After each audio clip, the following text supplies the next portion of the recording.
I did over here, and you said this during the Mansour fight regarding Cunningham. Don't defend Kovalev. What did you mean by that? No, you get a picture of it. You see, I said who? Don't defang Kovalev. Yeah, what I mean by don't defang him is what happens is after a guy gets knocked off, then you say he was young, he wasn't ready, he wasn't up to par, he wasn't quite mature yet. You might want to hear that. This kid is the truth. This kid is knocking jokers dead. He ain't just knocking jokers out. He knocking jokers to the floor, and these jokers look like they have cerebral palsy or something. I mean, they done when he punches guys. I mean, he's real. He's as real as they come. My guy's 112 years old. He coughing dust come up out his damn mouth. Shit, so you ain't even supposed to have an old man in there like that. And the thing about it is the pressure's on Kovalev. Cause all that, don't go coward with it now. So they educating him. They rapping in his ear. Don't say you gonna knock him out. Don't embarrass yourself like that. Don't say that's the hips.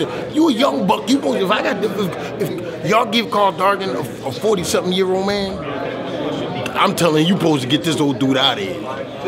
This your job. What you doing? We don't look for a knockout. So that's people educating the guy on what to say.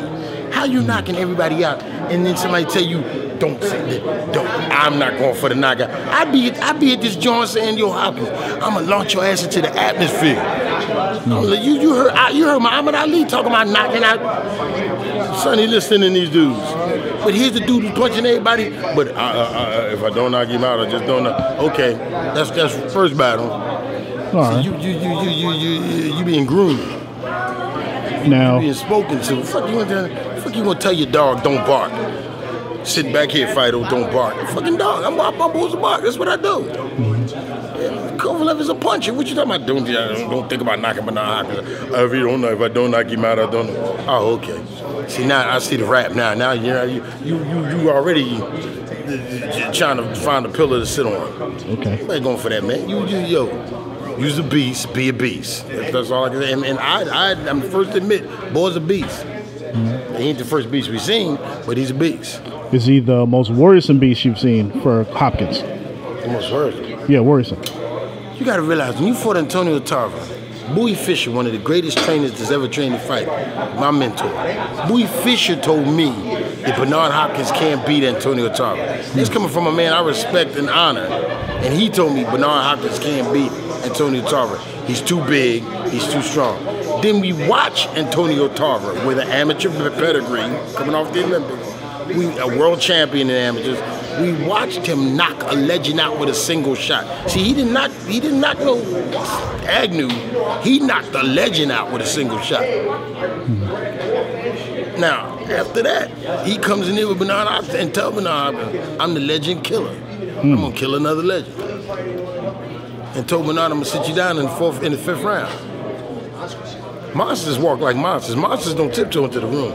If you're really a monster, you walk like a monster, or you're not a monster. See, because I don't want to hear you try to be a monster afterward. You see guys, I've heard people, I ain't gonna say no names, but you know what I'm talking about. I've seen guys sneak past Bernard, then they went to hoot and holler in the ring like they big and bad. Next thing you know, they was spread out on the canvas like Miracle Whip by somebody.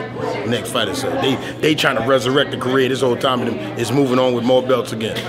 But they all in, oh, you were this, you were that. They want to stand across the ring and cuss the dude out. Your shoulder ain't real, and front and fraud like they was really gangster. I know the boy since he was a kid. He never had no gangster in him. He could fight. He never had no gangster in him.